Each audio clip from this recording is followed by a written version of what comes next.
Buenas tardes. Como siempre, es un gusto contar con su presencia y pues les agradecemos que estén con nosotros, la doctora Galeana, nuestra directora, y todos los que aquí laboramos. Hoy es la sexta sesión del curso La Soberana Convención Revolucionaria. El tema que nos ocupa es el villismo en la convención y bueno, para ello contamos con la presencia de una experta en la historia de la Revolución Mexicana en general y del villismo en particular, la doctora Guadalupe Villa Guerrero.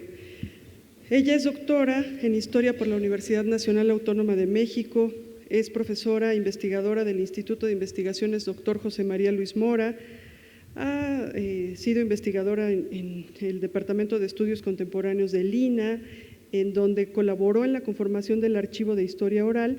Este archivo guarda los testimonios de gente que participó en la lucha revolucionaria de 1910 y también participó en la creación de diversos museos, entre los que destacan el histórico de la Revolución en Chihuahua y también la primera versión del Museo Nacional de la Revolución aquí en la Ciudad de México.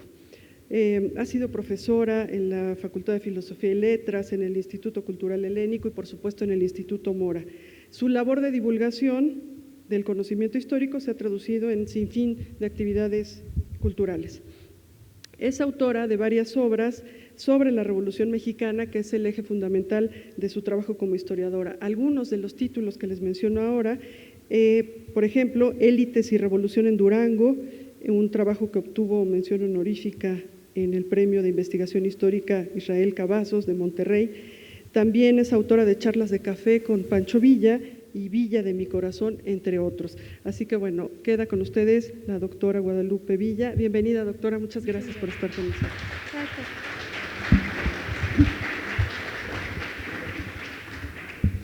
Gracias, buenas tardes. Bueno, pues quiero comenzar agradeciendo a la doctora Galeana la invitación y bueno, yo siempre agradezco desde luego a los organizadores que desde sus puestos visibles o velados colaboran para que todo marche de la mejor manera, ¿no? Los saludo a todos ustedes también que hacen posible estas importantes actividades de divulgación histórica. Bueno, a mí me corresponde hablarles sobre los villistas en la Soberana Convención Revolucionaria de Aguascalientes. Claro que para llegar aquí, pues quiero hablarles un poco del ambiente que existía entre las diferentes fuerzas que conformaban el ejército constitucionalista. Es decir, en un momento dado todos, excepto Zapata, forman parte del ejército constitucionalista. Algunos ya sea bajo las órdenes de Álvaro Obregón o de Pablo González o de Pánfilo Natera o de Villa o de los hermanos Arrieta. Entonces son fuerzas que hasta 1914 se van a mantener medianamente unidas, pero que ya hay una serie de problemas entre ellos que se vienen gestando a lo largo de 1914 y un poco antes, ¿no? Desde 1913. Por ejemplo, algo que no deben perder de vista es que dentro de los constitucionalistas hay dos grupos que están muy bien conformados. Uno va a ser el de los maderistas, que bueno, son, digamos, el grupo veterano, por llamarlo de alguna manera, de la revolución, aunque bueno, no habían pasado tantos años, pero sí se les puede considerar los veteranos de esa primera etapa de la revolución, que por supuesto se suman al ejército constitucionalista para vengar la muerte de Madero.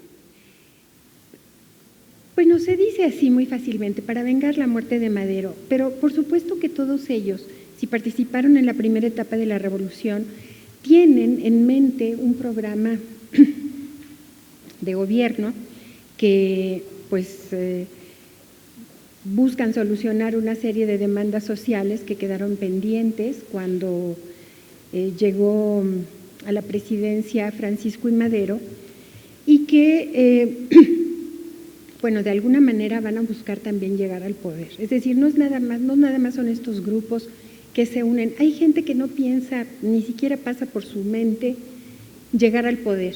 Tal es el caso de Zapata y de Villa. Yo siempre digo que no puede pedírsele peras al olmo. Entre las cosas que más se les han criticado a estos dos líderes de los ejércitos populares es que ninguno de ellos se planteó la toma del poder. El mismo Villa reconocía sus limitaciones, no había tenido escuela y además decía que él no podía lidiar con todos estos pues intríngulis de la política, ¿no?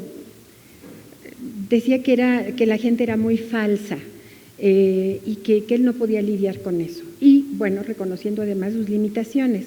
Lo mismo Zapata, pero no debemos de pensar que estos hombres no tenían ninguna otras intenciones. Por supuesto que para poder llevar a cabo sus proyectos, así fueran regionales, necesitaban de una base social que los sostuviera y también de gente pensante que los ayudara a organizar esas ideas que ellos pues quizá tenían claras, quizá un poco difusas, pero ideólogos, muchos de ellos abogados, los ayudan o maestros, los ayudan a centrar claramente sus demandas, ¿sí?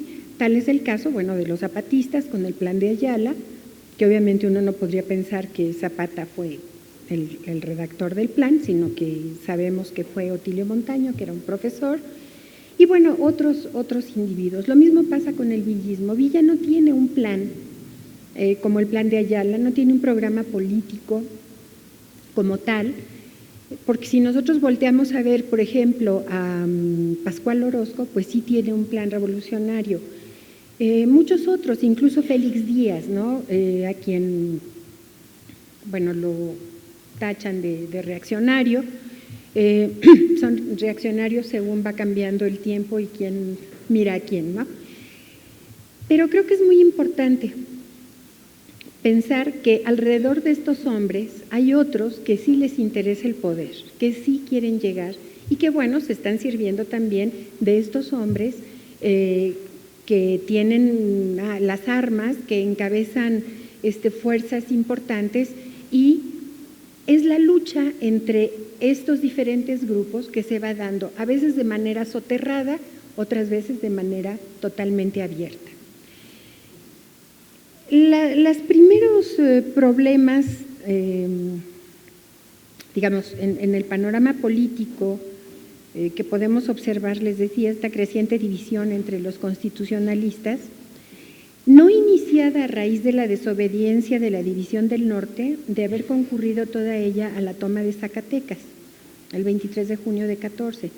Como les digo, los problemas venían de tiempo atrás, pero fueron acentuándose y creciendo hasta llegar a la ruptura total. Desde el principio de la revolución, Carranza había intentado que Villa se subordinara a dirigentes considerados por él confiables. Aquí le hace Álvaro Obregón. Carranza trató de circunscribir su autoridad, la autoridad de Villa, solamente a Chihuahua y, como bien saben ustedes, impedir a toda costa que la División del Norte llegara antes que él a la Ciudad de México. Entonces sería Álvaro Obregón quien al frente de sus tropas llegaría a la capital del país en agosto de 1914. Carranza, después de Obregón, hizo su entrada victoriosa a la Ciudad de México, pero las demostraciones de júbilo quedaron a un lado debido a la situación que prevalecía en Sonora. Obregón salió rumbo a Chihuahua en busca de fórmulas conciliatorias con el objeto de detener la inminente catástrofe. O sea, ¿qué sucedía en Sonora?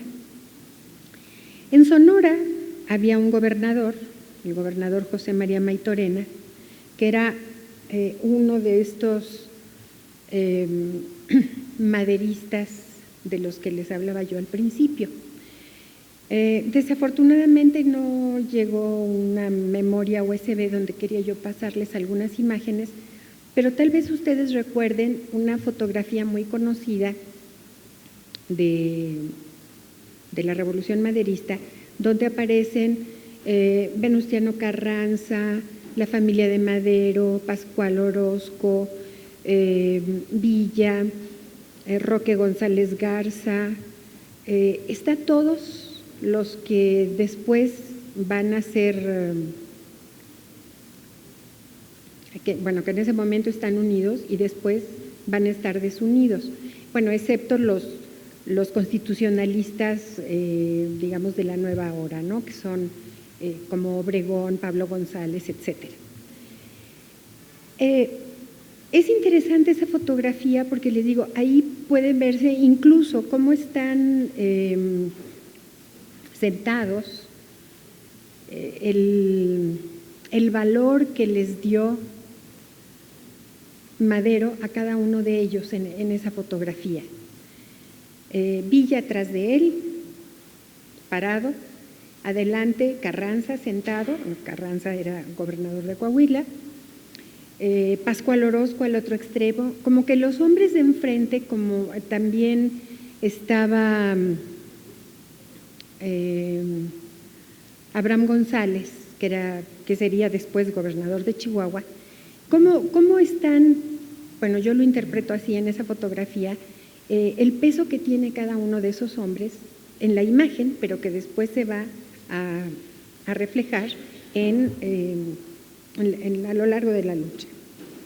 Bueno, José María Maytorena se había caracterizado por ser el primer gobierno del estado de Sonora democráticamente elegido después de varias décadas. La caída del gobierno maderista marcó un cambio en la entidad, pero también en la carrera política de Maytorena. A partir de entonces, se luchó por conservar y acrecentar las redes de apoyo que le permitirían gobernar. El escenario, sin embargo, pues no resultó ser el imaginado por Maytorena y él se va a enfrascar en un conflicto armado que a la postre significó su tumba política. Su periodo de gobierno había dado inicio el 1 de septiembre de 1911 y concluiría el 31 de agosto de 1915. No obstante, extendería su mandato 2 meses más. José María Maytorena se había declarado en rebeldía contra el ejército constitucionalista y dada la alianza entre Ángeles y Villa, pues era necesario limitar su actuación. Es decir, el conflicto de Sonora respondía a una situación que tenía que ver con la actitud que se estaba asumiendo en contra de la soberanía del Estado y del gobierno democrático de Maytorena. ¿Quién es la gente que está en contra de Maytorena? Bueno, pues están Álvaro Obregón, están Plutarco Elías Calles, están Benjamín Gil, que ninguno de ellos había sido maderista. Pero hay un grupo de maderistas que sostenían a Madero y entonces ahí es donde empiezan ese estira y afloje. Los constitucionalistas querían quitar a Maytorena de la gubernatura, pero bueno, finalmente Carranza intervenía no tan abiertamente, aunque después sí lo va a hacer, porque si él estaba enarbolando un movimiento constitucionalista y el gobernador era un gobernador elegido democráticamente, bueno, pues tenía que respetar todas esas formas.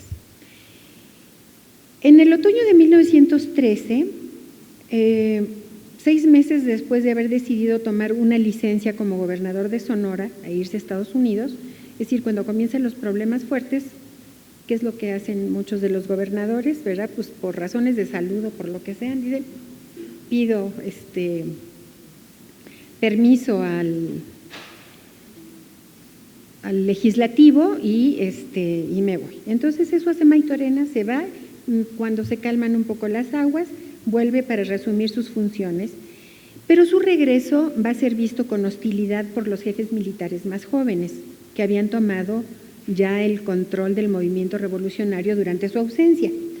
En todos va a causar descontento el regreso de Maytorena. Consideraban que el gobernador los había abandonado en el momento más difícil y que no tenía derecho de reclamo alguno. Al principio, como les digo, Carranza defendió a Maytorena, pero después eso va a cambiar. porque pronto va a comenzar a apoyar a los rivales de Maytorena, sobre todo Obregón, quien se había convertido en un importante dirigente militar, en quien Carranza veía como el único hombre que era capaz de oponerse a la supremacía de Villa y de la división del norte. Como les digo, estaban también Calles, Benjamín Gil y Salvador Alvarado. Maytorena, por supuesto, no iba a permitir que lo hicieran a un lado. Él confiaba en la popularidad y el apoyo de que gozaba en una parte de la clase media del Estado. Muchos yaquis también lo consideraban su protector y estaban dispuestos a luchar a su lado. Además, todavía existían restos de su organización política. Entonces, no obstante el apoyo yaqui, el conflicto entre Maytorena y sus rivales no puede considerarse, bueno, aunque tiene algo de eso, pero literalmente como una pugna social. Ninguno de ellos era un revolucionario radical, sus ideas sociales eran muy similares. Obregón y Calles, por ejemplo, tenían fuertes lazos familiares con los hacendados, Maytorena mismo era un hacendado. Entonces se trataba más bien por una lucha por el poder. Entonces, conforme Carranza va a comenzar a apoyar cada vez más abiertamente a sus enemigos, pues Maytorena se va a dar cuenta de que la única ayuda posible con la que podía contar fuera de Sonora era precisamente con Villa. Ahora, posiblemente Maytorena esperaba que Villa correspondería a la ayuda y apoyo que le había brindado poco antes de su regreso a México, en marzo de 1913. Cuando Villa se escapa de la prisión, que como ustedes saben, Victoriano Huerta, bueno, Villa estuvo bajo las órdenes de Victoriano Huerta por órdenes del presidente Madero.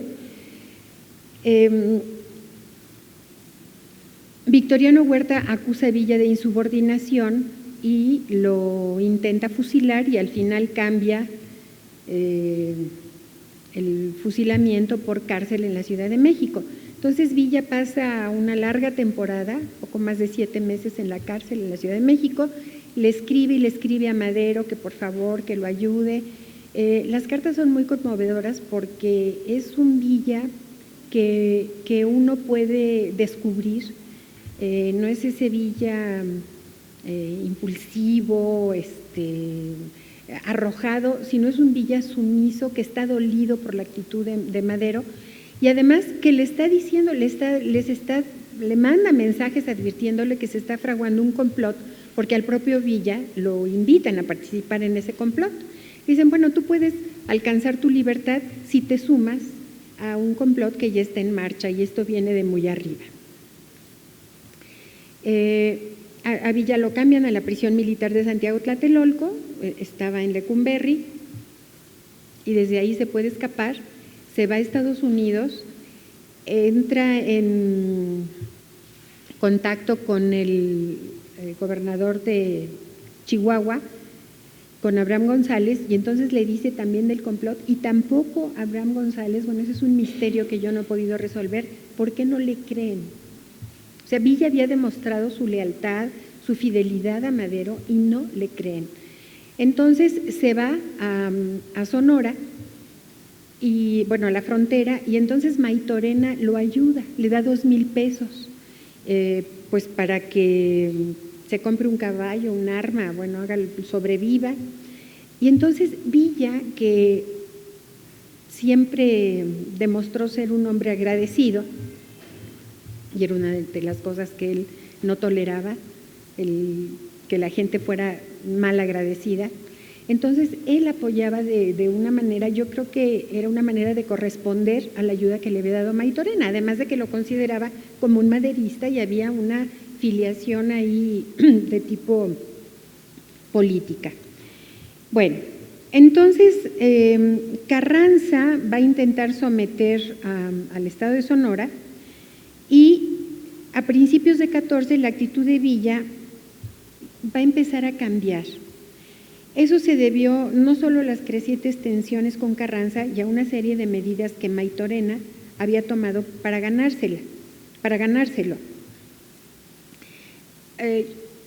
Por supuesto con la intervención de Felipe Ángeles. Entonces, poco después de su arribo a Chihuahua, cuando va Obregón como les digo, va a Chihuahua y entonces le pide a Villa que vayan juntos a ver a Maytorena. Y aquí hay un toma y daca muy interesante porque le manda unos telegramas a Maytorena y le dice: usted no haga caso de todo lo que vea, nada más es por hacerle creer a Obregón que estoy de acuerdo con él, ¿no? Entonces,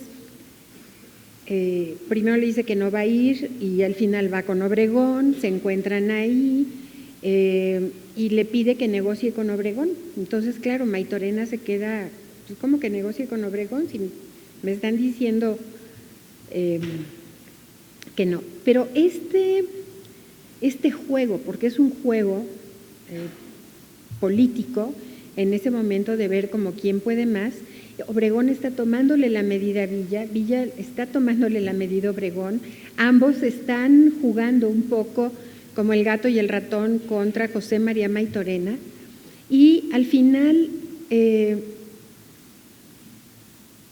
todo esto se los cuento porque al final Villa y Obregón van a llegar a un acuerdo, que uno dice, bueno, ¿cómo? Y el acuerdo es también pelear en contra de Carranza, ¿sí? Le mandan a Carranza un memorándum. Bueno, ya lo que pasa en el estado de Sonora sirve un poco para ir viendo cómo se están separando estas fuerzas, cómo se están separando los constitucionalistas y quién es quién en este juego político. Pero es muy interesante constatar que Villa y Obregón tienen en un momento dado un punto de contacto que es, porque claro, Obregón es el que desea llegar al poder, ¿no? En este momento todavía no lo manifiesta, pero se está viendo cómo se van moviendo todas esas fuerzas. Incluso firman un memorándum juntos. Obregón está dispuesto a asistir también a la Convención Revolucionaria. Acuérdense que ya cuando se ve claramente la división, vienen los acuerdos de Torreón. Aquí tuvimos también una reunión donde hablamos de los acuerdos de Torreón y cuál había sido pues el propósito, ¿no?, del Pacto de Torreón, este convenio acordado entre los representantes de la División del Norte y del Ejército del Noreste para tratar de solucionar los problemas existentes entre Venustiano Carranza y Francisco Villa. Lo interesante es que el Pacto de Torreón no lo firma, aunque había sus representantes, pero no lo firma Pablo González, ¿sí? Del mismo modo que con el Plan de Guadalupe no lo firma Carranza. O sea, hay muchas cosas que uno puede preguntarse, bueno, ¿por qué? ¿Verdad? Carranza dice, bueno, no, pues es que a mí la gente me está dando su apoyo, su aval, y entonces él, eso sí, se nombra primer jefe del Ejército Constitucionalista encargado del Poder Ejecutivo. Entonces, durante todo ese tiempo, la gente está viendo que Carranza, bueno, y de acuerdo al Plan de Guadalupe, cuando llegaran a la Ciudad de México, él asumiría el cargo de presidente, bueno, ya en funciones, y convocaría a elecciones. Él no quería ser presidente provisional, porque eso ya lo inhabilitaría para contender en las elecciones, por eso siempre mantuvo este nombramiento, ¿no?, como primer jefe del Ejército Constitucionalista encargado del Poder Ejecutivo. Bueno, entonces,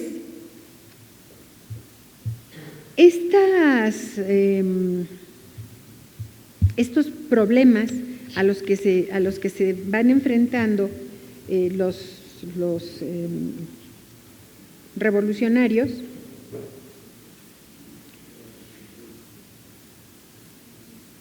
va a terminar con el encuentro en la Convención de Aguascalientes. Es decir, la Convención de Aguascalientes es como una consecuencia de estos tratados de Torreón.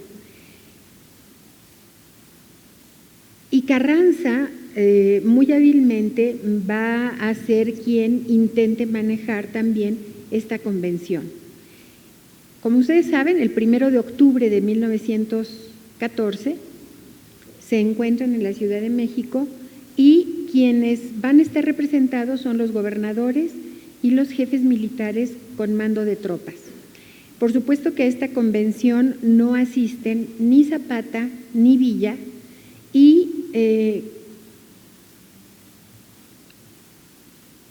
Villa dice que bueno, no hay las condiciones de seguridad suficientes para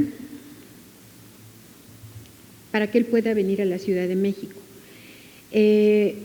Los que están ahí reunidos deciden trasladarse a otro lugar, va a ser Aguascalientes, y Carranza obviamente no irá a Aguascalientes, pero desde la Ciudad de México, bueno, desde Puebla, la Ciudad de México, Puebla, Tlaxcala y después desde Veracruz, va a intentar controlar a la Asamblea. Con lo que él no contaba es que muchos de los hombres que él pensaba que le eran fieles, que eran con los que tenía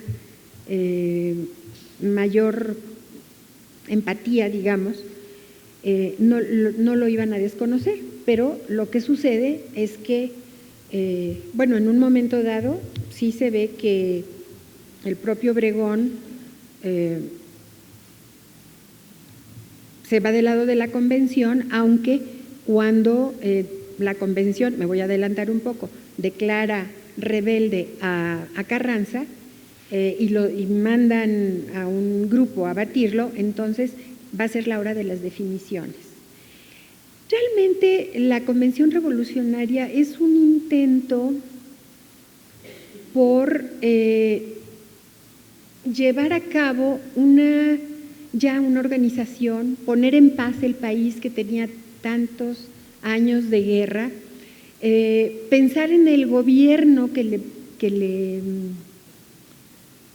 pues serviría a este país y organizar y ver cómo se iban a solucionar todas aquellas demandas de tipo social que habían entrado al cauce de la revolución cuando menos se lo habían esperado. Es decir, yo pienso, por ejemplo, que la revolución maderista, bueno, fue una revolución eminentemente política. Su interés era quitar a Porfirio Díaz del poder y eliminar de la presidencia a Corral, al vicepresidente Corral. Entonces, cuando lanza cuando da a conocer el plan de San Luis, Madero, y incorpora en el artículo 3 una cuestión agraria pequeñita, la devolución de las tierras, la restitución a aquellos que la hubieran pedido, que los hubieran perdido, perdón, por causas de la ley de terrenos baldíos. Cada quien entendió y leyó lo que quiso, pero fue la oportunidad para que en el cauce de la revolución entraran una serie de demandas sociales que Madero no se había propuesto, que Madero había estado inclusive con una timidez tremenda porque él no quería iniciar un movimiento armado. Al final se convence de que no hay otra posibilidad, pero quedan ya en el tapete de las discusiones todas estas cuestiones de tipo social. ¿Cuáles son las que prevalecen? Sobre todo dos, las cuestiones agrarias y la cuestión de la elección de las alcaldías, los ayuntamientos.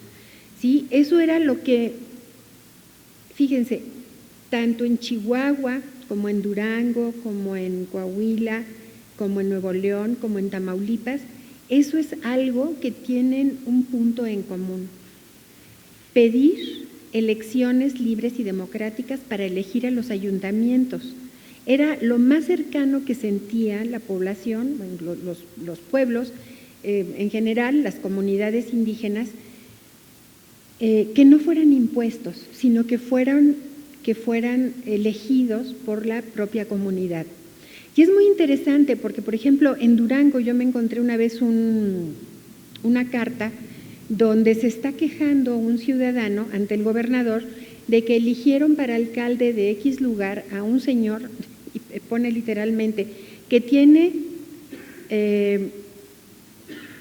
muy arraigado el vicio de Baco, o sea que era un borrachín de aquellos, ¿no?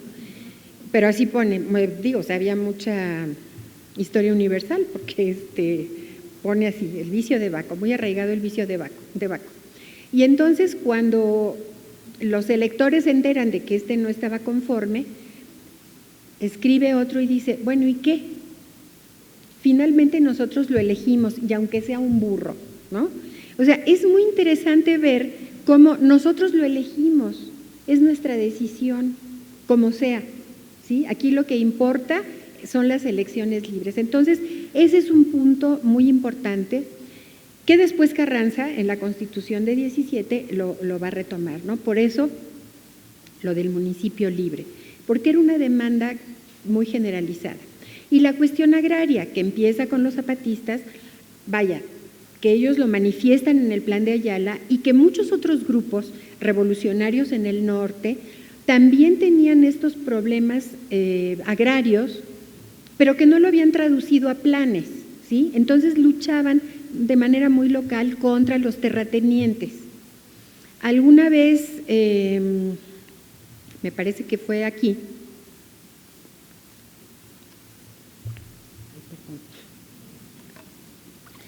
que les comentaba yo que estos problemas de tipo agrario tenían que ver,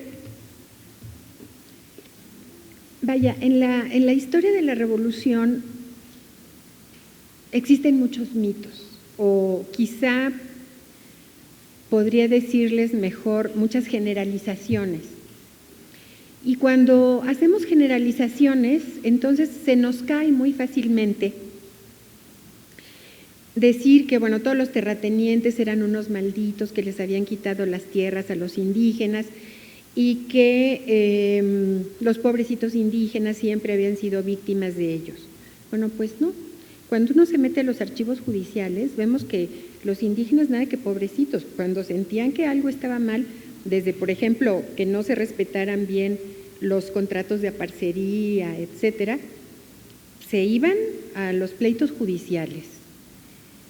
Era gente, lo crean o no, como que uno se da cuenta que era gente muy consciente de los derechos que tenían por estos documentos que vemos. Todas las tierras, sobre todo en el norte, bueno, cuando nos dicen también que las tiendas de raya eran solamente servían para expoliar a los trabajadores de las haciendas, pues también les puedo decir que no eran en todos los casos. No quiero decir que no existieran estos casos, pero que no podemos generalizar, que hay que ver los casos particulares. Resulta que las tiendas de raya, por lo menos en el norte, muchas de ellas no pertenecían a las haciendas, se concesionaban. Hagan de cuenta que se concesionaban a la Comercial Mexicana o a Superama, ¿no? Entonces, si estaban cerca de alguna población, pues los precios eran bastante competitivos, o sea, no expoliaban a la gente. Si estaban muy retirados, pues los precios eran más caros porque había que trasladarlos y llevarlos. Estaba prohibido que vendieran bebidas alcohólicas. ¿Quién quería trabajadores inconformes y borrachos? Pues no, y armados menos, ¿no? Con machetes. Entonces, hay estas ideas de que a muchos pueblos indígenas efectivamente se les expropiaron tierras, sí, pero a otros no. Puedo decirles que fue al revés, que muchas veces los pueblos indígenas les quitaron las tierras a los hacendados. Ahora, me van a decir, bueno, pero es que los indígenas eran dueños de las tierras desde tiempo inmemorial. Sí, tienen razón, pero ya habían pasado muchos siglos después de la conquista. Y bueno, sería enfrascarnos en una discusión que no nos llevaría a ningún lado, pensando en que ya les habían repartido las tierras, ¿verdad? En que había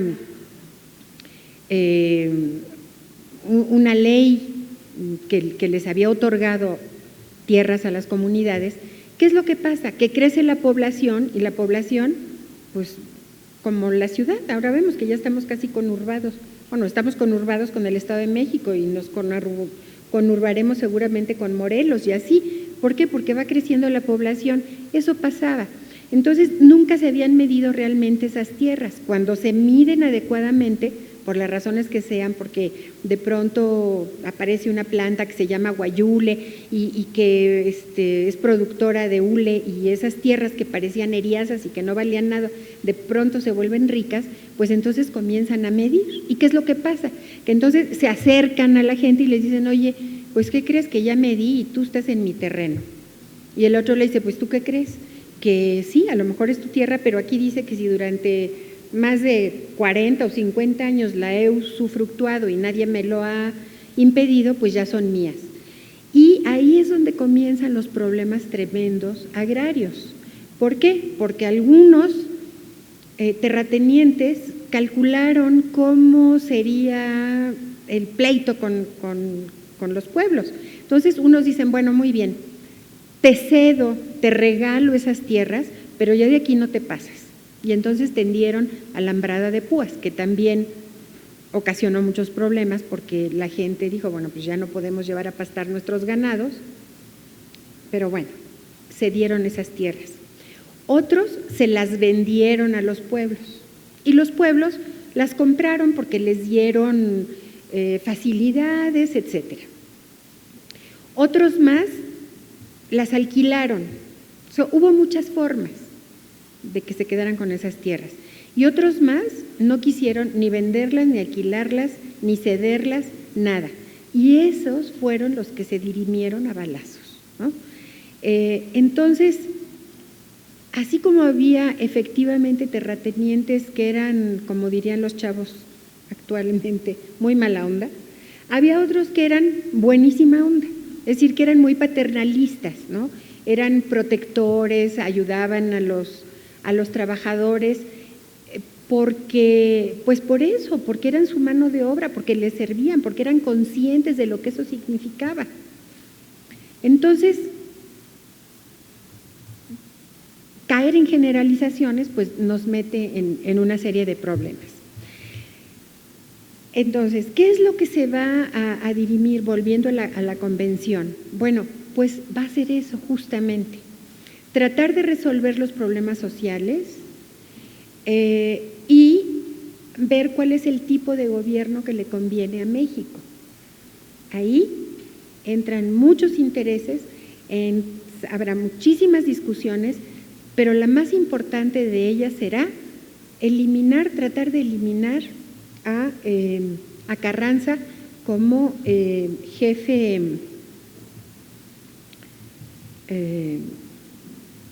como primer jefe del ejército constitucionalista encargado del Poder Ejecutivo. Es decir, la convención va a ser un intento de establecer un gobierno emanado de la revolución, un intento por ponerse de acuerdo en muchas cosas, por evitar una nueva lucha armada, puesto que ya Villa y Carranza están, pues salta a la vista de todo el mundo que ya están divididos, y entonces digamos que en la convención también existe un deseo manifiesto de mejora social, y entonces van a tratar de legislar en ese tenor. Estuve yo en Aguascalientes la semana pasada y entonces alguien decía que bueno, que la Convención Revolucionaria había sido un fracaso, y decía una persona en la ronda de las preguntas, bueno, ¿por qué estamos conmemorando o celebrando un fracaso? Entonces yo decía, bueno, no, es que se oye muy feo decir un fracaso. Fue un fracaso en el sentido de que no se llegaron a instrumentar ni la ley agraria emanada de ahí, ni el programa de reformas políticos sociales, pero lo que es interesante es ver cómo la gente discutió y cómo llegaron a un consenso hasta que bueno, declaran a Carranza en rebeldía y ya se tienen que enfrentar, pero es como una especie de experimento, aunque ellos, bueno, no lo vieron quizá como experimento, eso lo digo yo, como un ensayo de lo que vendría después, que sería el Congreso Constituyente, ¿sí? Porque muchas de las cosas que aquí se discutieron se van a llevar después a Querétaro. Entonces, la misma gente que participó se va a Querétaro. Muchos hombres talentosísimos que sabían exactamente por qué estaban luchando, se van a Querétaro. Y entonces no nada más son los militares, hay muchos civiles, por supuesto, que toman las armas y que se convierten en militares, pero que no son militares de carrera, que ese era otro de los problemas que había dentro de la revolución, entre los militares de carrera y los que no eran de carrera, ¿no? Yo siempre me acuerdo de lo ofendido que se sintió el ejército cuando le dieron el generalato, no sé si se llama honoris causa o cómo se puede llamar, a Durazo, ¿no? Les pareció, y además él usaba el uniforme con su águila y toda la cosa, o sea, él se sentía general. Bueno, aquí estos se habían ganado los grados porque habían peleado, porque habían luchado con las armas, o sea, había un porqué. Pero bueno, entonces, como les digo, regresando a la convención celebrada en México, pues no estuvieron representados ni Zapata ni Villa, pero cuando se vienen a Aguascalientes, en la sesión inaugural del 10 de octubre y bajo la presidencia de Eulalio Gutiérrez, bueno, que en realidad es una junta preliminar, ¿no? Aquí se trata de cambiar la mesa directiva de el grupo que llega de México y los que están en Aguascalientes. Entonces había una mesa directiva y aquí se vota y se cambia la mesa directiva y se va a hacer entrega del estandarte, bueno, de la bandera que habían traído los que asistieron a aquella junta. La mayoría de votos que se obtuvo, bueno, fue para Antonio I. Villarreal, que va a ser el presidente de la convención.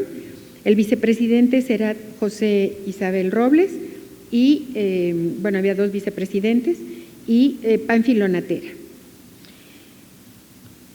El general Villa no se encuentra en estos momentos, están, bueno, la gente que representa la División del Norte, aunque no hay todavía, no expide una credencial a Roque González Garza, que va a ser el representante de Villa, va a tener la autorización de Villa para firmar todos los acuerdos a los que se lleguen en la convención. Y se están empezando a acomodar. Acuérdense que bueno, se va a formar también una comisión en la que participa Felipe Ángeles para ir a invitar a los zapatistas y prácticamente van a ser digamos una mayoría independiente de los constitucionalistas.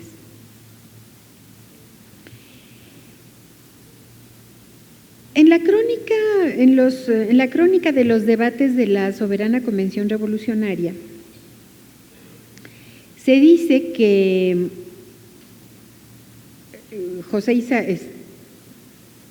Isabel Robles tenía una oficina en un carro de ferrocarril y ahí tenía instalada también una oficina telegráfica. Y que, bueno, estando presentes el propio José Isabel Robles, Orestes Pereira, que es villista, Severino Ceniceros, que es villista, Matías Pazuengo. Bueno, Matías Pazuengo representaba un poco a los Arrieta, aunque en este momento los Arrieta, como ellos desconocieron a la convención, se van a Durango, pero quedan algunos hombres que los representan, que es un poco extraño. Bueno, entonces ahí se establece una comunicación telegráfica, según dice la crónica, de Ángeles con Villa, donde le informa que Carranza en un documento dirigido a la Convención de Aguascalientes, pone como condición para dimitir a la jefatura del Ejército Constitucionalista y del Poder Ejecutivo que Villa fuera retirado del mando de la División del Norte. La respuesta de Villa a este telegrama que le manda Ángeles,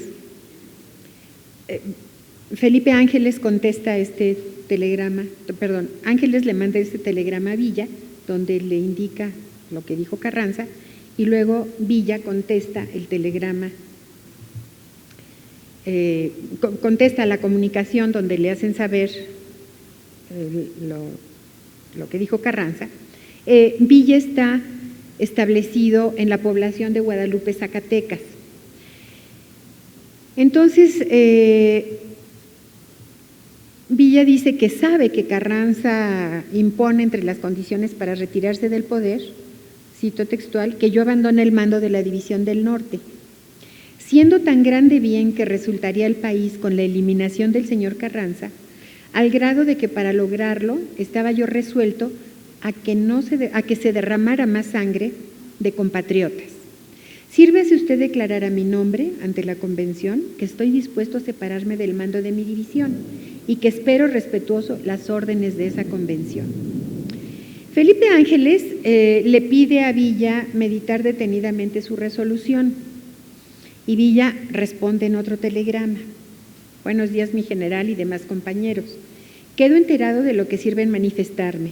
Yo, por mi parte, propongo para la salvación de mi patria no solo retirarme de la división, sino que presto mi consentimiento para que la convención, que tiene los destinos de mi patria en sus manos, ordene que nos pasen por las armas. Bueno, esa era una reacción así muy teatral de Villa, ¿no? Tanto a mí como a Carranza. Me imagino que cuando estuvieran frente al paredón dirían primero disparen a Carranza y luego reconsideren mi caso, ¿no? Para que los que queden a salvar la República, dice, conozcan los sentimientos de sus verdaderos hijos. Salúdolo cariñosamente, así como los demás generales.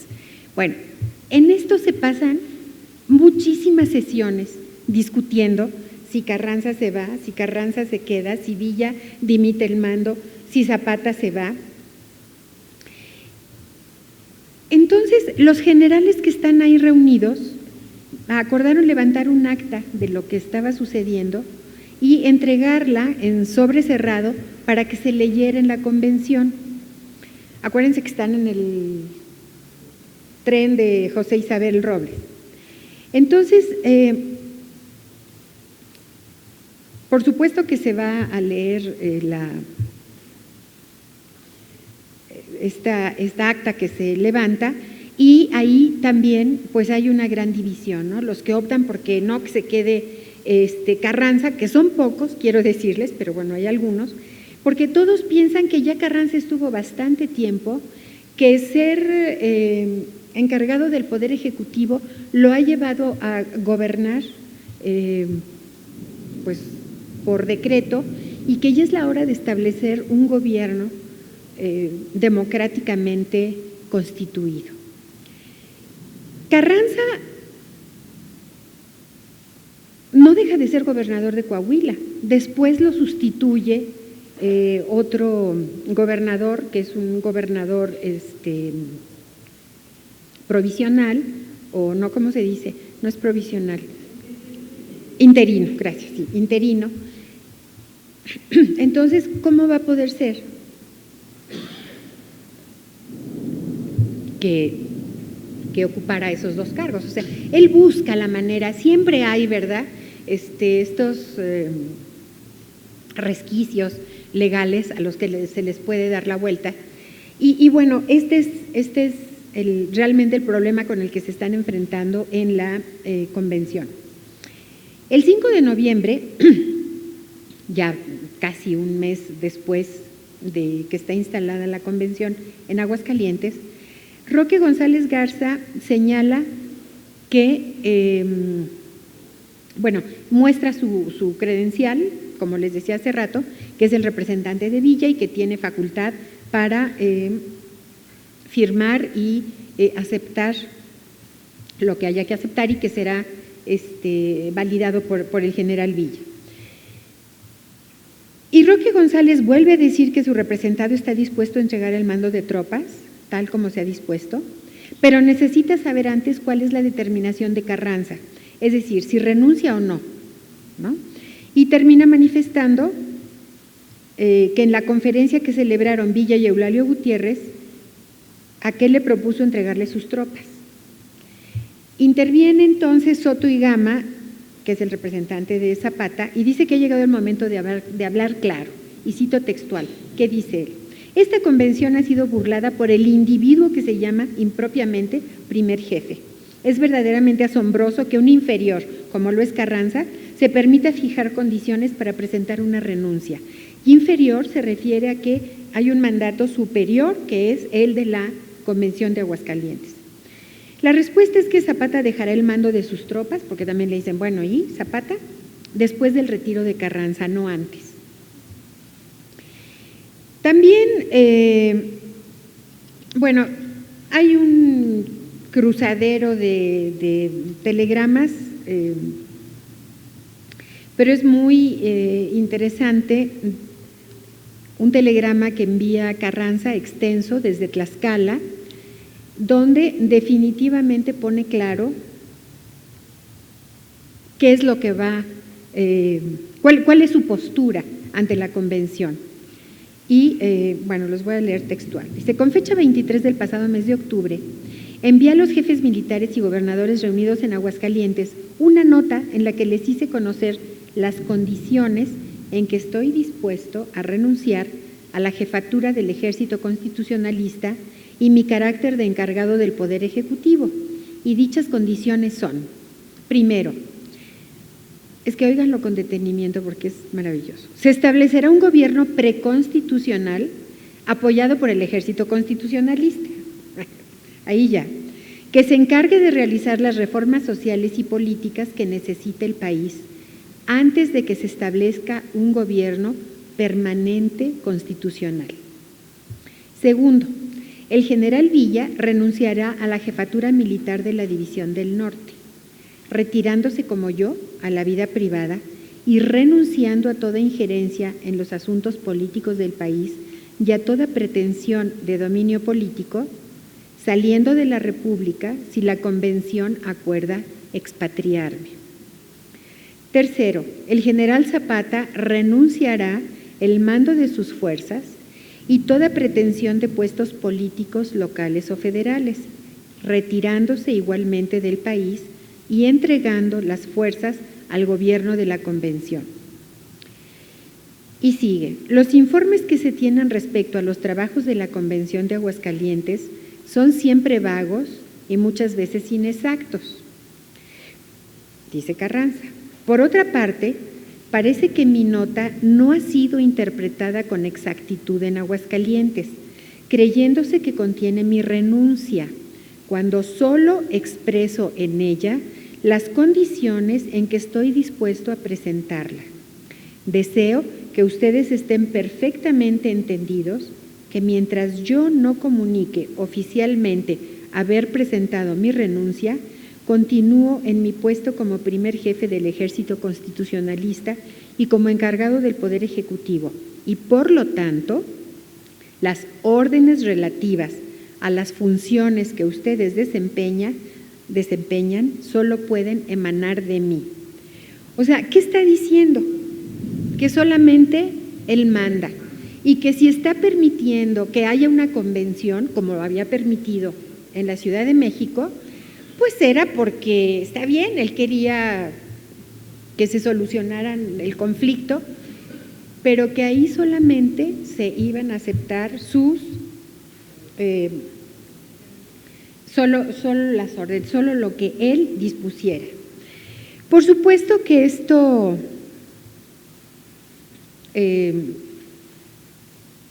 pues imagínense el efecto que causa entre los convencionistas y hacen caso omiso de lo que dice Carranza, por supuesto.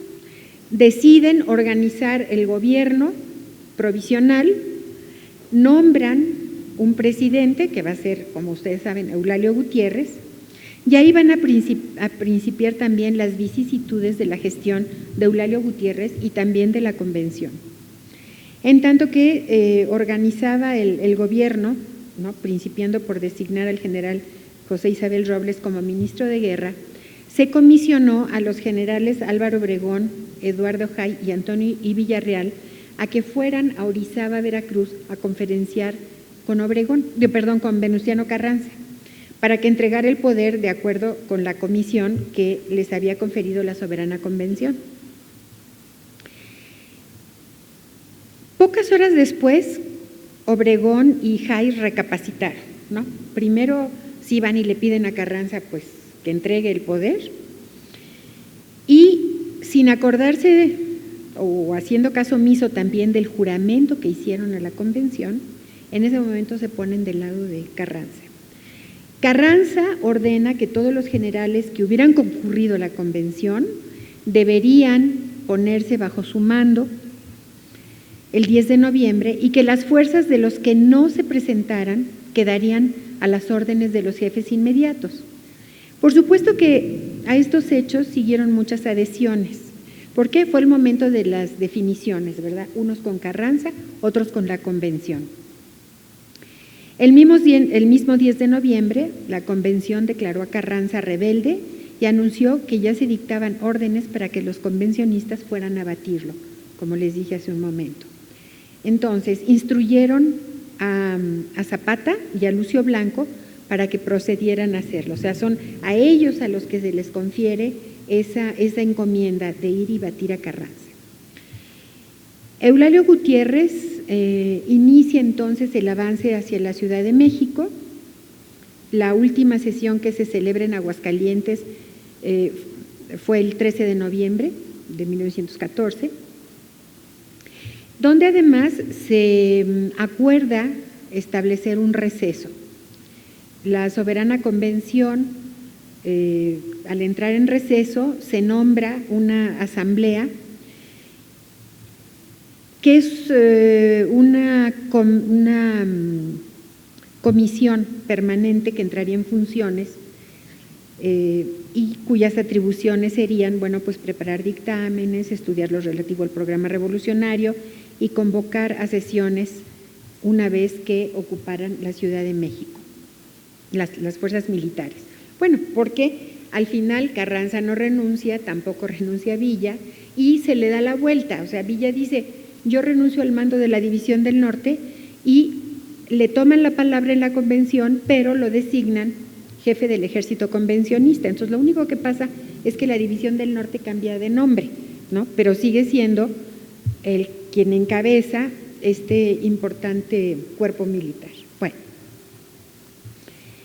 Eulalio Gutiérrez comienza a movilizar su gobierno. Bueno, se van a San Luis Potosí al amparo de las fuerzas de la División del Norte, avanzan a Querétaro y finalmente a la capital del país, ciudad que había sido ya ocupado por fuerzas zapatistas y por fuerzas del general Lucio Blanco, leales al gobierno de la convención. Ellos llegan el 3 de diciembre. Las crónicas de la convención mencionan que la Ciudad de México, como reflejo de lo que ocurría en la República, pues se convierte también en un campo de lucha. Es decir, hay algunas crónicas que hablan, en los periódicos uno puede encontrar como el temor que tenía la población de la Ciudad de México a la llegada de las fuerzas de Villa y Zapata. ¿Por qué? Porque había habido una guerra de desprestigio entre uno y otro lado. Miren, cuando estaban Villa y Obregón en Sonora, resulta que, para que vean cómo se manejaban las cosas, Maytorena subvencionaba un periódico para que hablara mal, pero desde Estados Unidos, porque desde México pues no podía.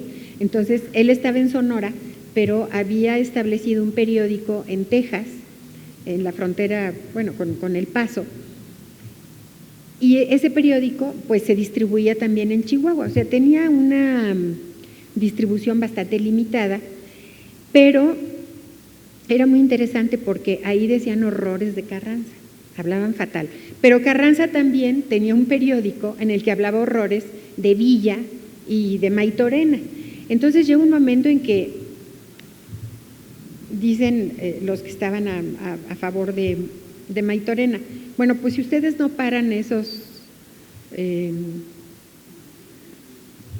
noticias tan calumniosas, lo que nosotros vamos a hacer es que le vamos a sacar todos sus trapitos a Venustiano Carranza y vamos a decir que hay una serie de personas que hacen determinados trabajitos para él.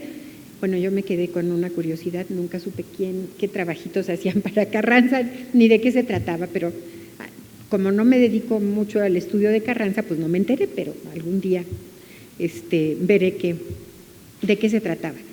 Y así, entonces hay una campaña de desprestigio, unos subvencionan periódicos, los otros también, exactamente como ahora, pues sí, hay que leer bastantes periódicos para saber cómo están las situaciones en este país. Pero eso es lo que va, vaya, lo que sucede, ¿no? Que hay realmente una campaña de desprestigio muy fuerte entre todos, ¿no? Y bueno, entonces en la Ciudad de México están muy temerosos de la llegada de Villa y de Zapata. Luego hay periódicos que decían que los zapatistas pues hasta daban como penita, ¿no? Porque venían pues muy pobrecitos, con sus guaraches, muy desgastados, venían con machetes, no lucían los rifles ni las armas, por ejemplo, de los de la División del Norte, que además andaban estrenando uniformes que el general había comprado en Estados Unidos. En las memorias de Vito Alessio Robles, él dice, bueno, cómo hasta la ropa interior era gringa, ¿no? Cómo estaban perfectamente vestidos, bueno, los jefes y digamos que el estado mayor de cada uno de los jefes, porque luego ve también los que desfilaron, pues un poquito como ahora, ¿verdad? Se me bañan, se me peinan para que no se vean tan mugrosos, y los otros, bueno, no traían uniforme, pero sí buenas armas y sobre todo buenos caballos, ¿no? Acuérdense que en la Revolución era muy importante tener un buen caballo, o sea, esa era la diferencia entre la vida y la muerte. Y Villa, por ejemplo, que es un hombre de frontera, pues lo sabía perfectamente bien. Por eso, entre los villistas, las famosas cargas de caballería, o sea, la caballería era el cuerpo más importante entre los villistas, no la infantería. Bueno, después la artillería con Ángeles, pero la caballería era fundamental. Entonces, bueno, algunos de los zapatistas que llegan a la Ciudad de México, algunos tocaban las puertas de las casas para que les regalaran algo de comida, un taco, un pan, otros dicen que traían monedas de plata, y bueno, conocemos las fotografías de los que están retratados allá en Sanborns, podían pagarse un desayuno en Sanborns. Y entonces vemos que hay como dentro de los mismos grupos revolucionarios pues diferencias muy notables, ¿no? Cuando los ven desfilar, pues ya no les parecen tan fieros como los pintaban los periódicos, pero algo que no debemos de perder de vista, aunque estas crónicas hablen de ellos pues de una mejor manera que como se los habían pintado los constitucionalistas, les digo que realmente la Ciudad de México va a ser también como una especie de, pues se reproduce lo que se está viviendo en otros lugares de la República. Los caudillos vencedores, o sea, eso es un campo de lucha, los caudillos vencedores, Villa y Zapata, y también de otras graduaciones, ¿no? Comienzan a vengar agravios reales o supuestos, comienzan a haber vendetas, ahora sí que el que me la hace me la paga, y comienzan a haber desaparecidos, secuestros, asesinatos, que no nada más se abonan a la cuenta de ellos, sino de otros hombres que aparentemente también querían, ya no con el periódico, sino con hechos, un poco lo que vemos también ahora, desprestigiar a los otros, ¿no? Bueno, Eulalio Gutiérrez realmente no puede con la presión que ejercen en él los villistas y los zapatistas, más los villistas, y entonces decide abandonar la Ciudad de México y se va. Obviamente la convención lo va a acusar de traición a la convención y entonces, bueno, pues ya tiene que poner su vida a salvo. Ya habían pasado las fotografías y la comida de la visita que le hacen los villistas y los zapatistas, esa famosa fotografía donde están Villa y Zapata en la silla presidencial, y la comida donde aparece también, aparecen muchos de los jefes que llegaron en ese momento, el hermano de Zapata, Eufemio Zapata, Tomás Urbina, Vasconcelos, Rodolfo Fierro, bueno, todos los que aparecen ahí.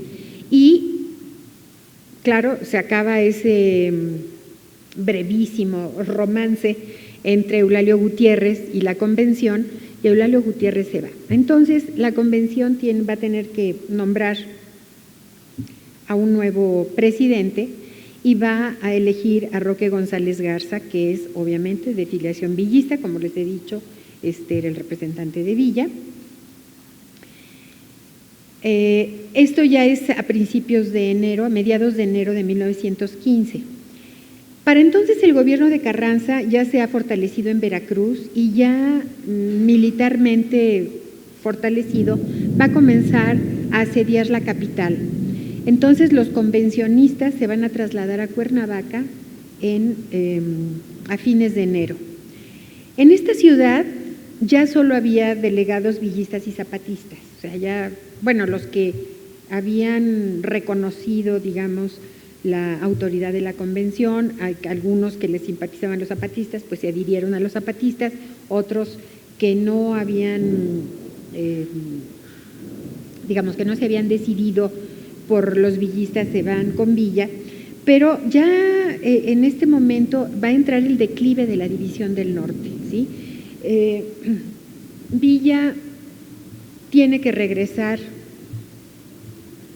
al norte, está muy lejos de su línea de abastecimiento, no puede perder esa línea, los constitucionalistas pueden bloquearla y se va a Torreón, se va a Durango y luego irá a Chihuahua. Y después regresará, bueno, ya cuando la debacle de la División del Norte es total, en las batallas del Bajío, donde finalmente triunfará militarmente Álvaro Obregón. Lo que nosotros podemos ver es que esta etapa de la convención, cuando se va a Cuernavaca, desde el punto de vista puramente ideológico, es la etapa más fructífera, a la vez que la más prolongada de la convención. ¿Por qué? Porque es ahí de donde van a emanar los dos documentos fundamentales de la Convención de Aguascalientes. ¿Cuáles van a ser? La Ley Agraria y el Programa de Reformas Políticos-Sociales. La última etapa de las sesiones de la Convención duró del 21 de marzo al 9 de julio de 1915.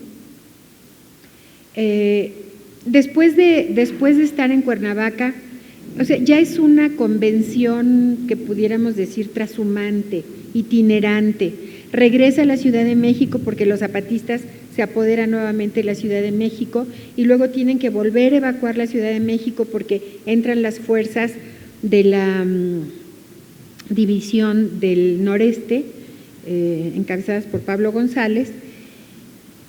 Y para entonces ya Roque González Garza ha dejado de ser el presidente de la convención. Van cambiando muy rápidamente los presidentes y pues realmente ya la convención en esas condiciones no va a lograr hacer nada. La alianza que establecen Villa y Zapata en Xochimilco, que Villa va a surtir de armas a los zapatistas y los zapatistas que van a impedir el paso de tropas para que ayuden, cuando ya están las batallas del Bajío, para que ayuden a Obregón, no lo hacen, ¿no? ¿Qué hace Villa? Villa divide a sus fuerzas, manda a Rodolfo Fierro a que vaya a ver por qué Zapata no está cortando las comunicaciones, por qué le están llegando refuerzos y armas y alimentos y todo a Obregón. Y entonces comete un gran error al dividir a sus fuerzas.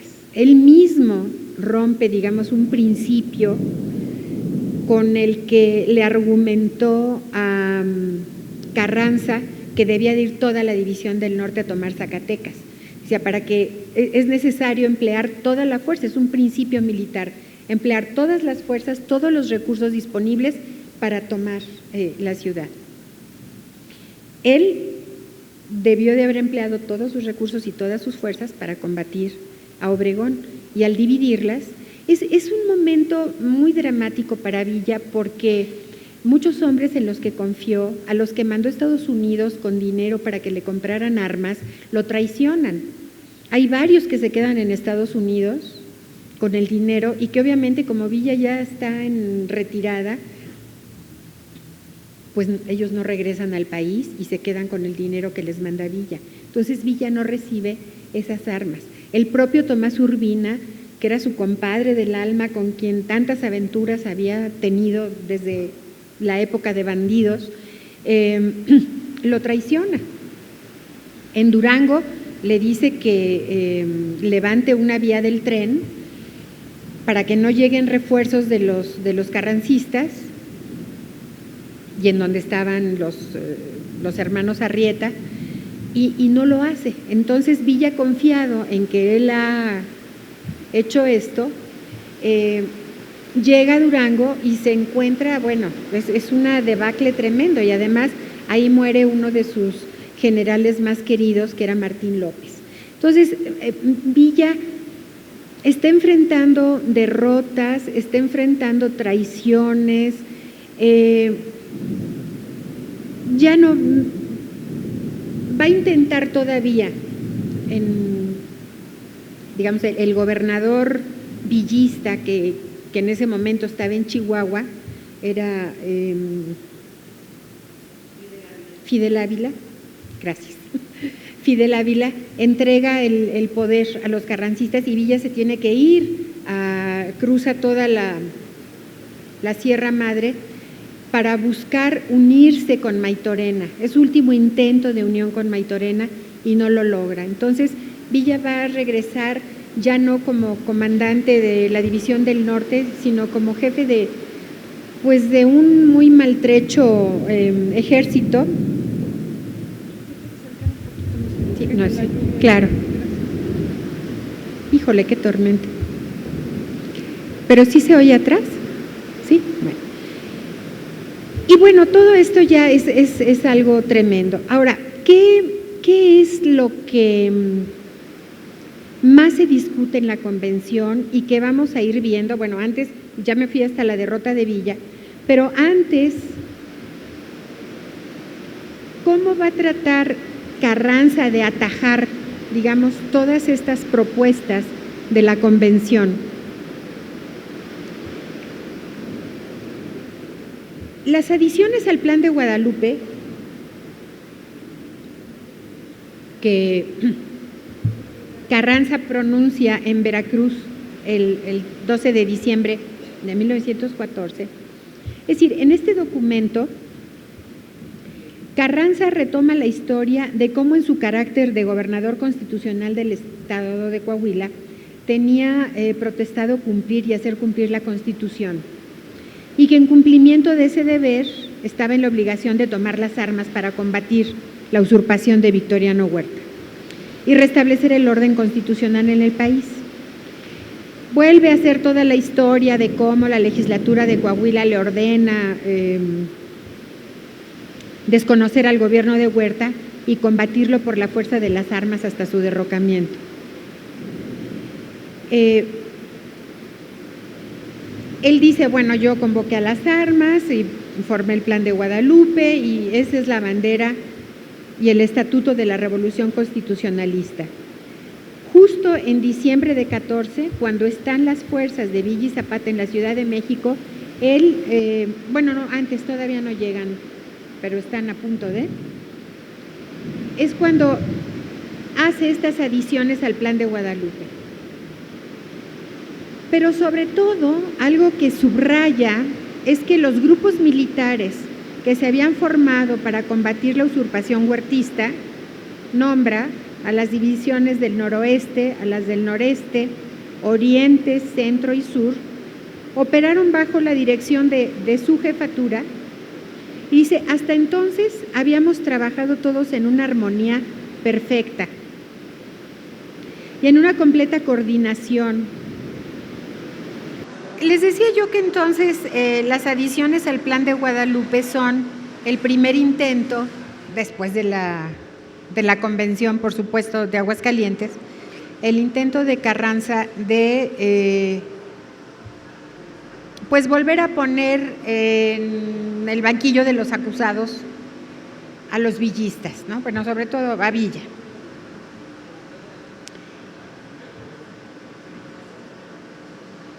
Entonces decía que desde un principio las tendencias de Villa habían sido particulares y que se sustrajo a la obediencia del cuartel general de la Revolución Constitucionalista. Entonces Carranza lo acusa de haber obrado por su sola iniciativa, al grado, decía Carranza, cito textual, de que la primera jefatura ignora todavía hoy en gran parte los medios de que se ha valido el expresado general para proporcionarse fondos y sostener la campaña, el monto de esos fondos y el uso que de ellos haya hecho. O sea, aquí lo está acusando de ladrón, ¿no?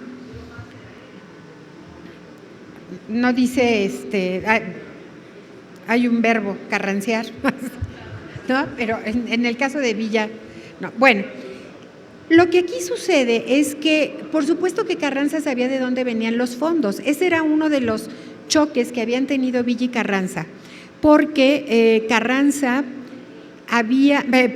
Villa había expropiado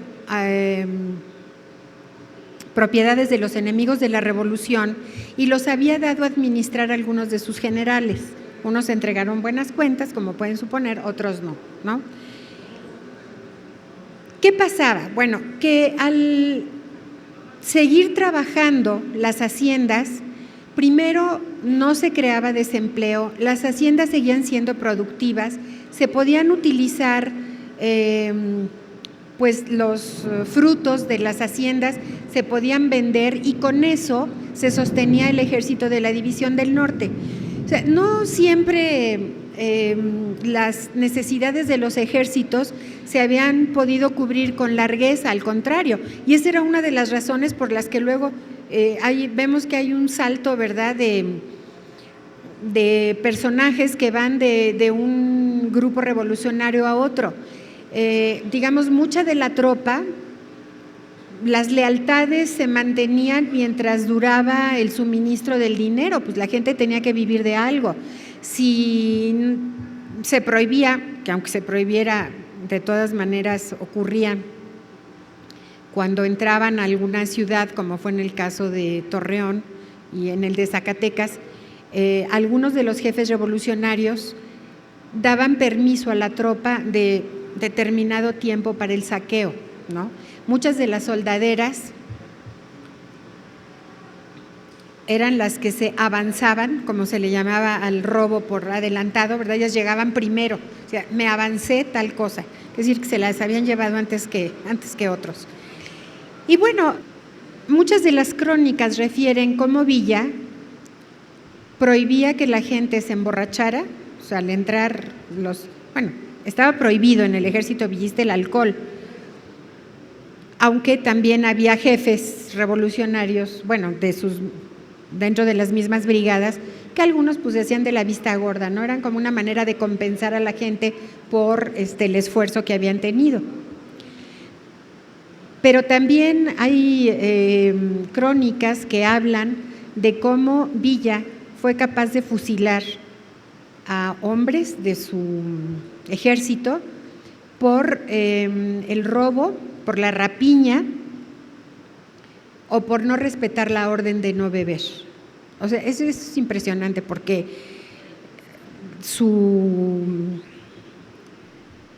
se tenían que respetar sus órdenes, ¿no? Y así tuviera él que poner un ejemplo tan extremo, pues la gente sabía que él no se andaba ahí con medias tintas.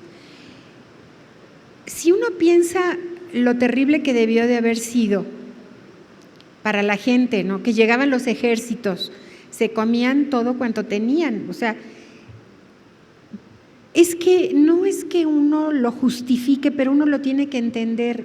La gente está en pie de lucha, está en guerra, tienen que alimentarse, tienen que comer, pues recurren a todo, por la buena o por la mala. También los préstamos forzosos, ¿no? Eran por la buena o por la mala.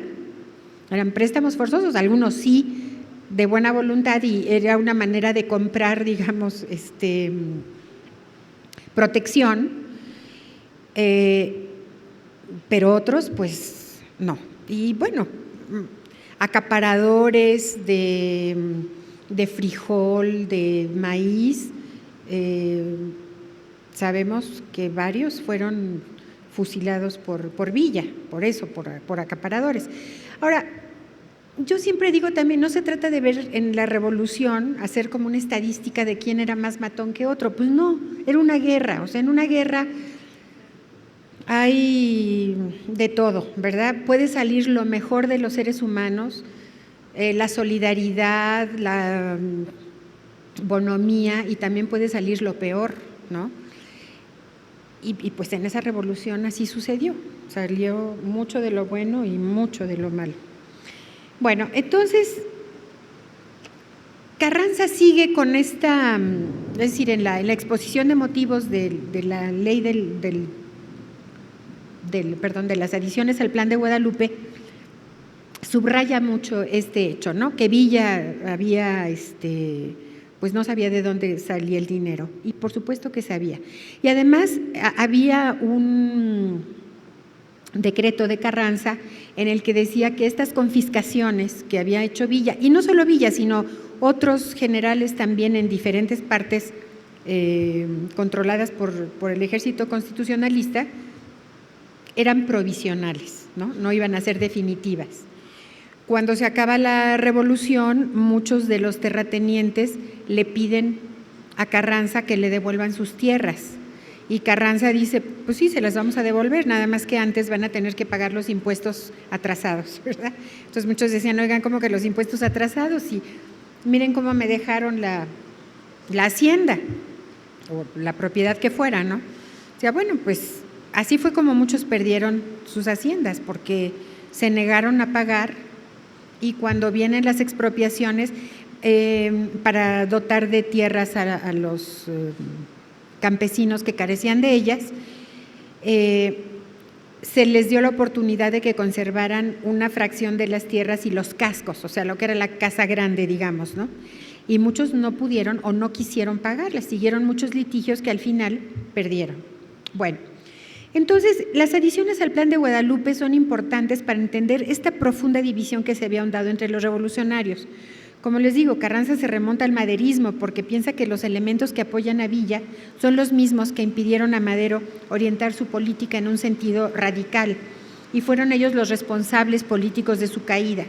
O sea, ¿a quién se está refiriendo? Pues a los propios maderistas. Por otra parte, critica las declaraciones de Villa respecto a desear que se estableciera primero el orden constitucional antes de que se efectuaran las reformas sociales y políticas que el país exigía, y deja caer que la insubordinación de Villa tiene un carácter netamente reaccionario. O sea, ahora los villistas son los reaccionarios y opuestos al movimiento constitucionalista.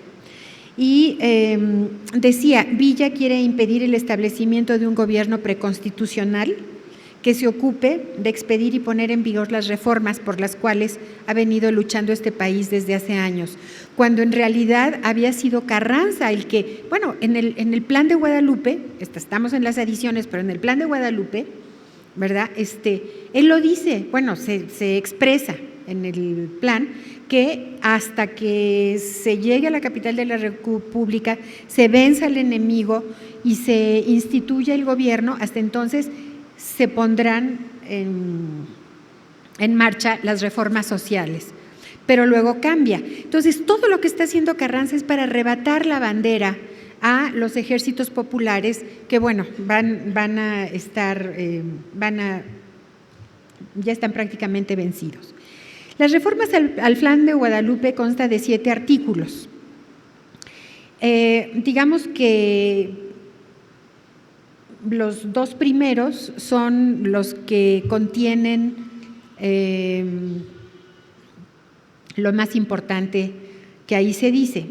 En el primero subsiste el Plan de Guadalupe del 26 de marzo de 1913 hasta el triunfo completo de la Revolución y por consiguiente Venustiano Carranza continuará en su carácter de primer jefe de la Revolución Constitucionalista y encargado del Poder Ejecutivo de la Nación hasta que, vencido el enemigo, quede restablecida la paz. O sea, nada más cambia el nombre de Huerta, ahora por el enemigo es Villa. Y el segundo dice, el primer jefe de la Revolución y encargado del Poder Ejecutivo expedirá y pondrá en vigor durante la lucha todas las leyes, disposiciones y medidas encaminadas a dar satisfacción a las necesidades económicas, sociales y políticas del país, efectuando las reformas que la opinión pública exige como indispensables para restablecer el régimen que garantice la igualdad de los mexicanos entre sí. ¿Qué es lo que va a decir? Leyes agrarias que favorezcan, es lo primero, ¿no? Que favorezcan la formación de la pequeña propiedad, disolviendo los latifundios y restituyendo a los pueblos las tierras de que fueron injustamente privados. Leyes fiscales encaminadas a obtener un sistema equitativo de impuestos a la propiedad raíz. Creo que no hemos cambiado en nada, nada más oigan. Legislación para mejorar la condición del peón rural, del obrero, del minero y en general de las clases proletarias. Establecimiento de la libertad municipal como institución constitucional. Bases para un nuevo sistema de organización del Poder Judicial independiente, tanto en la Federación como en los estados. Revisión de las leyes relativas al matrimonio y al estado civil de las personas. Disposiciones que garanticen el estricto cumplimiento de las leyes de reforma.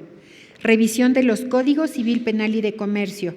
Reformas del procedimiento judicial con el propósito de hacer expedita y efectiva la administración de justicia. Revisión de las leyes relativas a la explotación de minas, petróleo, aguas, bosques y demás recursos naturales del país. Reformas políticas que garanticen la verdadera aplicación de la Constitución de la República y, en general, termina todas las demás leyes que estimen necesarias para asegurar a todos los habitantes del país la efectividad y el pleno goce de sus derechos y la igualdad ante la ley. Bueno, entonces, ¿qué es lo que, qué sigue a estas reformas al Plan de Guadalupe? Pues obviamente la ley del 6 de enero de 1915, ¿sí? La ley agraria, que en realidad no debería de llamarse ley agraria porque es como una presentación de la intención de lo que va a suceder porque, bueno, hay que reglamentar, pero se van a suceder entonces en cascada una serie de leyes agrarias. Viene esta de Carranza, enseguida viene la ley de Villa, luego viene la ley de la Convención Revolucionaria, que en realidad es la ley zapatista, ¿no?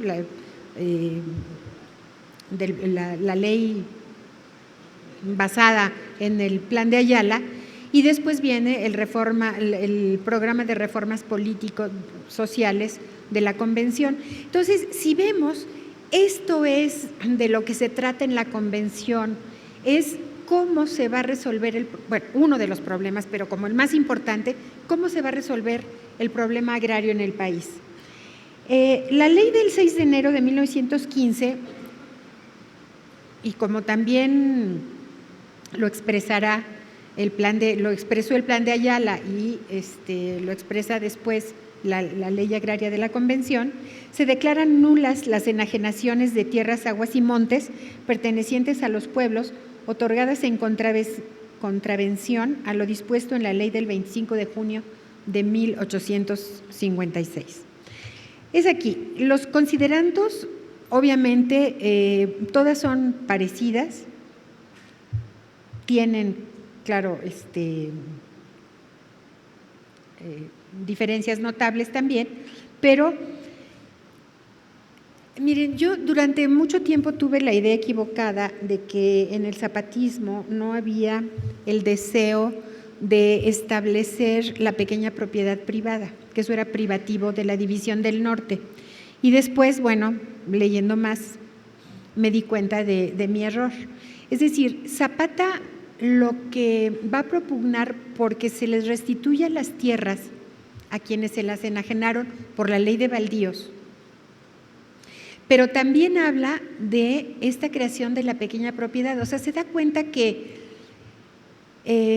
no se trata nada de restituir las antiguas comunidades indígenas, sino que es necesario crear una pequeña propiedad para que la gente sienta como suyo y además, bueno, ese individualismo que es el que hace que la gente produzca, que la gente trabaje, que con eso podía salir adelante el país. Entonces, es interesante ver que todos coinciden en eso. Es decir, Álvaro Obregón está interesado en eso.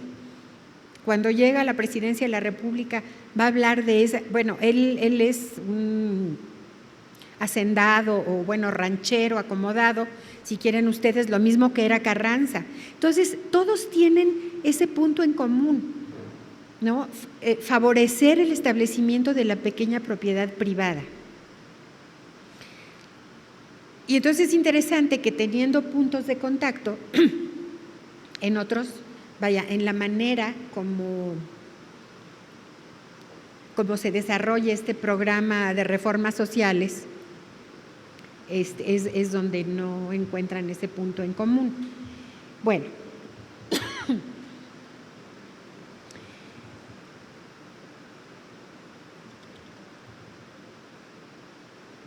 la ley agraria emitida por Carranza proponía declarar nulas las enajenaciones, como les he dicho, para reconstituir ejidos de terrenos colindantes con pueblos.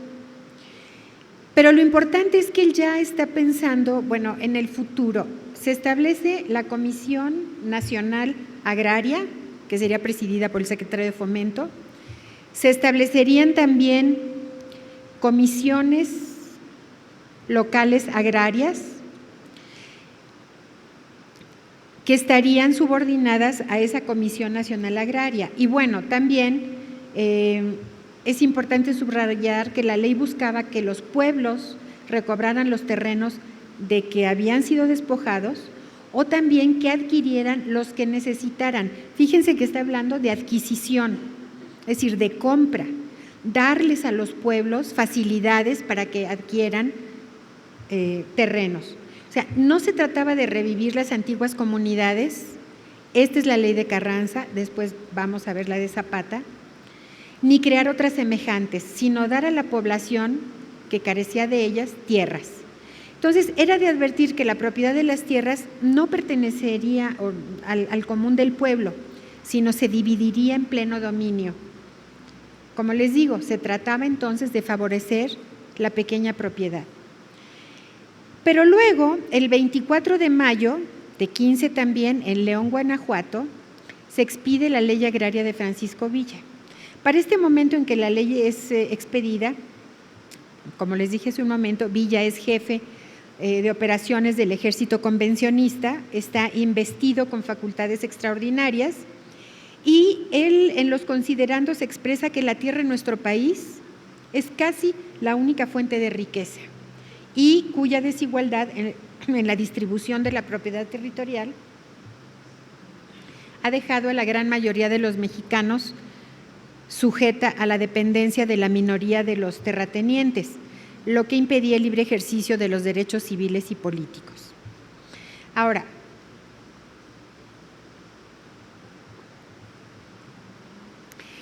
lo que esta ley está proponiendo es la indemnización, es decir, la expropiación previa indemnización, pero hay algo muy interesante. Efectivamente se reconoce que los terratenientes, como su nombre lo indica, además tienen tierras en exceso, los latifundistas, ¿no? Entonces, la expropiación se va a plantear de una manera interesante porque solamente es expropiar las tierras que no están trabajadas. Las tierras que sí producen, o sea, hay que hacer un reparto agrario, darle al terrateniente una parte de las tierras productivas, por supuesto, pero también quitar el excedente de tierras productivas o de tierras que no están produciendo. Entonces, esto es interesante porque alguna vez dijo Villa antes de esta ley, bueno, la revolución no prometió regalar tierras, prometió reparar injusticias, pero no por reparar esas injusticias vamos a ocasionar otras, y este era el caso, ¿sí? Y entonces siempre en las expropiaciones se habló previa indemnización. Ese es fíjense qué interesante porque me voy a adelantar, nada más como una anécdota. Cuando Lázaro Cárdenas hace la gran expropiación en La Laguna, tiene que negociar con los terratenientes. O sea, no les quita las tierras o expropia porque sí. Lázaro Cárdenas se da cuenta que no va a poder expropiar porque la ley se lo impide. Se lo impide en el sentido de que es previa indemnización y el país no tenía recursos para indemnizar a los terratenientes. Entonces, tiene que negociar con ellos. Y los terratenientes dicen, muy bien, te doy esas tierras, me vas a expropiar esas tierras, no me las pagues, pero ya no me expropias nada más. Muchos tenían otras propiedades en otros lugares de la República y él tiene que negociar. Entonces, aquí también se está poniendo como pues un candado, un coto, no sé cómo llamarle, para que no se cometan también esas injusticias. Por ejemplo, en la ley agraria de Zapata dice, se van a expropiar todas las tierras de los enemigos de la revolución, pero también había algunos que no habían sido enemigos de la revolución. Lo interesante, por ejemplo, en la ley agraria de la Soberana Convención Revolucionaria, es que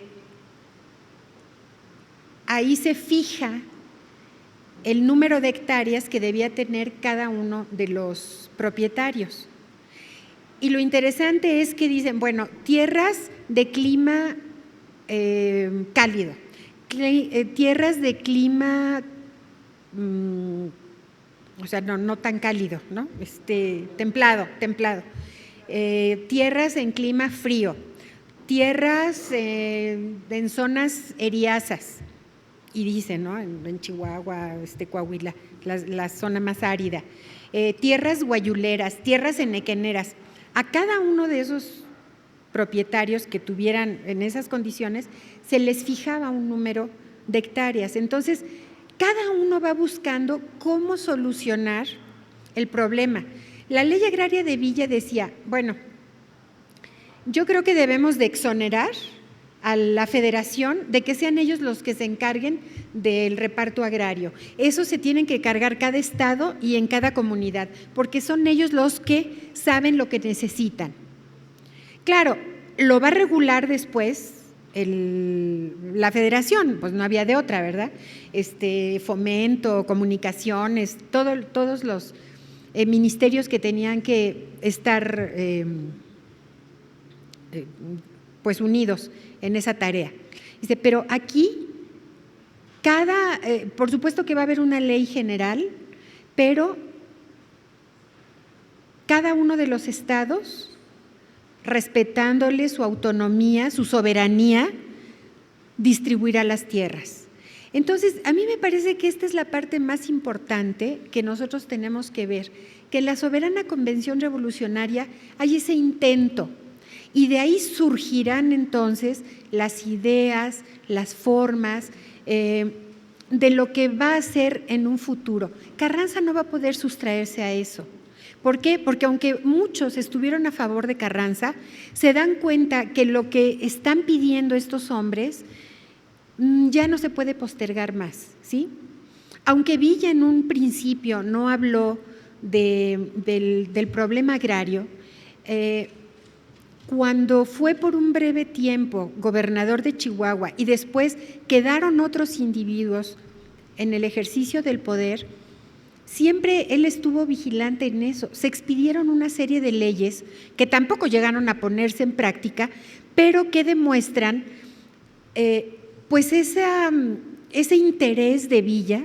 Finalmente él era un hombre de campo también, ¿no? Y en esas andanzas antes de la revolución que anduvo con los bandidos, pues conoció muy bien cómo era la situación del campo mexicano. Y cuando dicen que la madre naturaleza es muy sabia, pues ni tanto, ¿verdad? Porque a unos los ahoga en agua y a otros los mata de sed. Entonces, eso es lo que están viendo ellos. ¿Cómo se va a solucionar? Sí, unos dicen que es una loca desolotada, ¿verdad? La madre naturaleza, pero entonces ellos están viendo cómo se va a solucionar ese problema. Y es muy interesante, si tienen oportunidad de ahondar un poco más, porque bueno, aquí pues es apenas una asomada a estos asuntos, sí es muy interesante. Entonces, son leyes muy importantes que aunque en ese momento, bueno, la de Villa y la de Zapata, que aunque en ese momento no tuvieron una, digamos, solución práctica, todavía tiene que pasar mucho tiempo. Venustiano Carranza hizo algunos repartos agrarios, pero solamente en zonas donde había todavía algunos grupos, algunos focos rojos que podían ser levantiscos todavía. Entonces, ahí es donde hace el reparto. Si nosotros vemos las estadísticas, realmente Carranza hace muy poco, reparte muy poco. Obregón reparte poco. Plutarco Elías Calles también reparte poco. El que más reparte, bueno, va a ser Lázaro Cárdenas, pero los que son hacendados, bueno, como en el caso de Obregón, pues están como un poco reacios, ¿no? Porque dice, bueno, yo también voy a tener que hacer algo con mi tierra. O sea, ¿qué es lo que encuentran? Por eso empiezan a dividirse las grandes propiedades y se las dan pues que a un hijo, al pariente más confiable, ¿no? Las empiezan a subdividir, pero siguen formando parte del mismo predio, ¿no? Esa fue la forma que encontraron. Y eso es lo que pasa. Por ejemplo, en el caso de Morelos, México en ese entonces era, bueno, hasta antes de la Revolución, el primer productor de azúcar. Sí tuvimos épocas buenas, no crean que siempre hemos estado así tan mal. Desafortunadamente, bueno, todo lo que ha sido, pues muchas empresas se vendieron, se vinieron abajo, pero hay una carta de unos terratenientes que le escriben a Álvaro Obregón y le dicen, por favor, no vaya usted a dividir las tierras, porque pues son tierras de cultivo extensivo. O sea, los campesinos no tienen ni el dinero, ni los conocimientos, ni les empiezan a decir, porque era realmente una empresa muy importante, ¿no? La producción de azúcar. No la divida, y pues la dividió, ¿no? Entonces se vino abajo la producción. Y ahorita, bueno, pues ya todos los problemas que tenemos no es por eso, sino también por todos los sustitutos de azúcar que se están utilizando ahora pero ya nunca volvió a ser lo mismo la producción de azúcar en este país. Y así tenemos muchos otros ejemplos. Pero claro, la revolución zapatista ya no podía, tenían que controlarla de alguna manera. O sea, ya había que hacer, pienso yo, ¿no?, que ya pensaban así como vamos a hacer un control de daños, que ya esto no siga. Entonces hacen esos repartos. Bueno, si nosotros leemos con cuidado lo que propone cada uno, vamos a ver muchas semejanzas más que diferencias. O sea, como les digo, las diferencias sobre todo son en la forma de aplicar estos cambios. Como les digo, estos 3 documentos agrarios, el de Carranza, el de Villa y el Zapata, y de Zapata cambian las formas de aplicar la ley, pero hay coincidencias, y una de ellas que me parece muy importante es esto de la creación de la pequeña propiedad.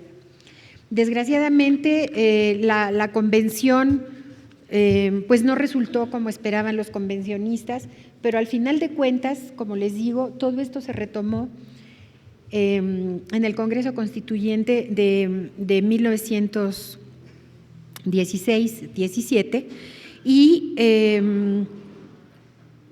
cuando Carranza llegó con su proyecto de reformas a la Constitución de 57, pues era un parchecito mal puesto, y todos los constituyentes decidieron hacer un nuevo trabajo y hicieron una nueva Carta Magna. Entonces creo que todo esto que durante años se vivió pidiendo las reformas de tipo social, quedaron finalmente establecidas ahí. Ahora, quedó muy bonita en el papel, fue, como muchos dijeron, una de las constituciones más avanzadas del mundo en su momento, pero la cuestión de los trabajadores todavía permaneció pues hasta la década de los 30, ¿no?, en que la ley reglamentaria de los trabajadores se puso en vigor. Pero bueno, si tienen algunas preguntas, pues con mucho gusto.